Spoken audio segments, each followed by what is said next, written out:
प्यारे बच्चों ये 4.20 क्वेश्चन नंबर है। अब magnetic field setup using Helmholtz coil. Helmholtz coil से एक मैग्नेटिक फील्ड बनाया जाता है। जैसा अभी बनाया हो तुम क्वेश्चन नंबर सॉल्व किए हो 4.16 okay. In small region and has a magnitude of 0.75 tesla. इसका जो मैग्नेटिक फील्ड होता है हेल्महोल्ट्ज कॉइल का वो 0.75 टेस्ला है। In the same region, a uniform electrostatic field is maintained in a direction normal to the common axis of the coil. मतलब एक common axis of the coil से perpendicular magnet एक electrostatic field भी generate किया जाता है, electric field जिसको कहते हैं, ठीक है। A narrow beam of charge particle are accelerated through 15 kilovolt enters in the region in a direction perpendicular to both the axis of the coil and the electrostatic field. अगर देखो a narrow beam charge particle are accelerated through 15 kilovolt. 15 kilovolt से accelerate होता है, enters this region in a direction perpendicular to both the axis of the coils and the electrostatic field. Electrostatic field and axis of the coil के perpendicular इस field का direction. अभी थोड़ा सा ना एक काम करते हैं, थोड़ा रीड कर देता हूं मैं। If the beam remains undeflected when the electrostatic field is 9 × 10⁵ volt per metre, make a simple guess to as to what the beam contains and why is the answer not unique. Unique क्यों नहीं? देखो कह क्या रहा है, ये तीनों axis है, ठीक है। अब इस वाले एक्सिस के अलॉन्ग मान लो ये जो है ना हेल्महोल्ट्ज कॉइल है, ये कॉइल है, क्या हमें बातें समझ में आ रही है? और ये इसके अलॉन्ग मैग्नेटिक फील्ड है। ये जो है ना इस डायरेक्शन में क्या है? मैग्नेटिक फील्ड है, ओके। ये जो डायरेक्शन है इसमें, ये जो डायरेक्शन है इसमें मैग्नेटिक फील्ड है, क्या हमें बातें समझ में आ रही है? और इस वाले डायरेक्शन के ये मैग्नेटिक फील्ड है और इस एक्सिस के परपेंडिकुलर इलेक्ट्रिक फील्ड है, ओके। ये तो मैग्नेटिक फील्ड है और इसके परपेंडिकुलर क्या है? इलेक्ट्रिक फील्ड है। चार्ज पार्टिकल को फायर किया जाता है ना, वो परपेंडिकुलर किया जाता है ऐसे,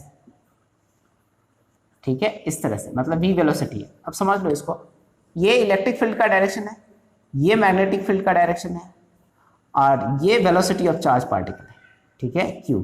अब देखो जितना पोटेंशियल डिफरेंस है उसको एक्सीलरेट किया जाता है उस चार्ज पार्टिकल को, उसका वैल्यू दिया हुआ है 15 किलो वोल्ट, ओके, केवी। तो हम जानते हैं काइनेटिक एनर्जी जो होगा यहाँ पर गेन करेंगे half mv², that will be due to potential q × v। ये पोटेंशियल है, ठीक है, बड़ा है, और ये वेलोसिटी है, ठीक है। अब अगेन इस पर जो जितना इलेक्ट्रोस्टैटिक फोर्स होगा that must be equal to q × v, qvv, ये मैग्नेटिक फोर्स के इक्वल होगा, ओके। ये वेलोसिटी है तो qvv के इक्वल होगा qe, ओके। तो चार्ज तो हो गया कैंसिल और v वेलोसिटी है e/v, और इसमें हमें वैल्यू को पुट करना है v, putting the value of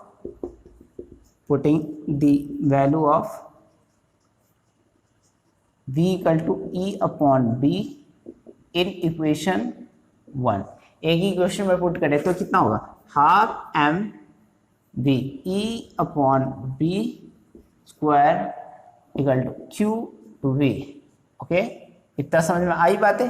तो e/b हमें निकालना क्या है? q/m, तो इसकी वैल्यू रख दीजिए इधर, q/m, ये वाला वैल्यू रख दीजिए और इसको लिख दीजिएगा यहाँ पर, तो e²/2b², और q तो इधर है, ये v नीचे में लिख दीजिएगा।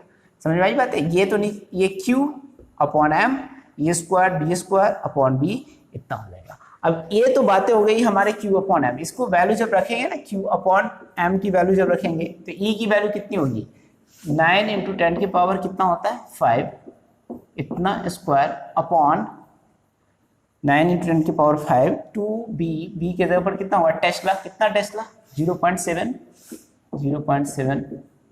b² इंटू v पोटेंशियल है तो कितना होगा? 15 × 10 की पावर 3, ओके। अब इसको सॉल्व करेंगे तो आएगा 4.8 × 10 की पावर 7 कूलम पर kg, ठीक है। और ये जो है ना q/m, ये डिफरेंट चार्ज के लिए वैल्यू, वैसे तो ड्यूटेरियम की ये वैल्यू होती है, लेकिन ड्यूटेरियम तो क्या एक्सीलरेट करेगा नहीं इतना, तो अब इसमें चार्ज की वैल्यू रख लो, ठीक है, इसमें चार्ज की वैल्यू रख लो, जो इलेक्ट्रॉन की होती है 1.6 इंटू 10 की पावर माइनस 19 और m की वैल्यू निकालते जाओ तो ये डिफरेंट चार्जेस के लिए वैल्यू होगा, किसी एक यूनिक चार्ज के लिए नहीं या इंडिविजुअल चार्ज के लिए नहीं होगा। तो ये हीलियम 2+ के लिए भी होगा, लिथियम +3 के लिए भी होगा। तो इसमें चार्ज की जगह पर आप डिफरेंट वैल्यू रखते जाइए, जैसे 1.6 इंटू 10 की पावर माइनस 19, इसको कैलकुलेट करते जाइए और फिर m की वैल्यू देखिए और मास जिस चार्ज का आता है उस मास वो चार्ज पार्टिकल हो गया। तो that's why it will be not unique because q upon m value here value will vary here so value of charge will not be unique, ये अलग नहीं होगा। समझ में आई बात है? तो एक ही नहीं होगा, अलग नहीं, क्या एक ही नहीं होगा, मतलब नॉट बी यूनिक का मतलब एक ही नहीं होगा। ओके, अब ये हो गया तुम्हारा 4.20